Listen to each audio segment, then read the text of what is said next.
তো আজকে তোমাদের সাথে আমি একটা ভিডিও শেয়ার করছি, যেটা হচ্ছে কাশ্মীরের একটা ভিউ। তো আমি প্রপার জায়গার নামটা আমি নিচ্ছি না, তো মোটামুটি কাশ্মীর এটুকু বলছি। আর হচ্ছে কি, এখানে এখন সূর্যোদয়ের একটা ভিডিও তোমাদের সাথে আমি শেয়ার করছি।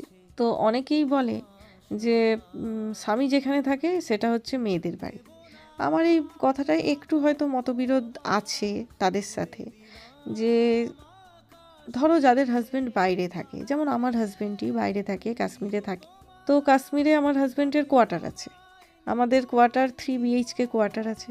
তো তাদের কথা মতো ওটাই হচ্ছে আমার বাড়ি।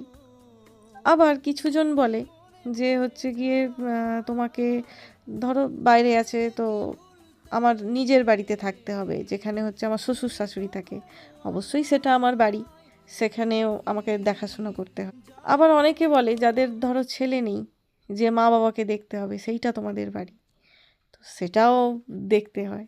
তাহলে আমি এর মধ্যে নিজেই ভাবতে পারি না যে আমার বাড়িটা কোথায়। আবার ধরো তুমি নিজের ইনকামে কোনো একটা বাড়ি করলে, তুমি সেটাকেও সম্পূর্ণভাবে বলতে পারো না যে এটাই আমার বাড়ি।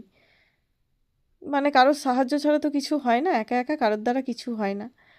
তো মেয়েদের ক্ষেত্রে খুব সমস্যা বলাটা যে বাড়িটা কোথায়, এই বাড়ি কোথায়, এই সমস্যা যদি তোমাদেরও হয়, তোমরা আমাকে যদি পারো কমেন্টসে জানাবে যে এই সমস্যাগুলো আসে।